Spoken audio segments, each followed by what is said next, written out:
All right, let's talk about a really cool $15, $16 upgrade on Amazon. Link to buy in the description. That helps protect your car a little bit, right? And it also makes cleaning easier, right?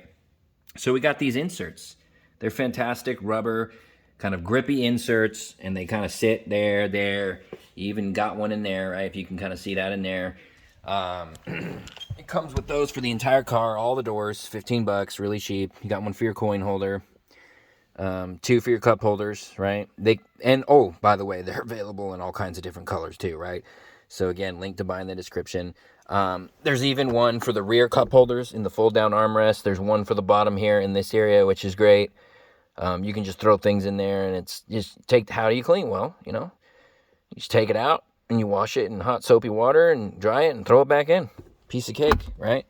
So they look pretty good, and they'll protect, right? Because you put a soda can inside your cup holder and you're driving down a bumpy road, that soda can's going to be moving around. It's going to be scratching and scoring the bottom of your cup holder here up pretty bad. These things will protect that from happening. So highly recommend them.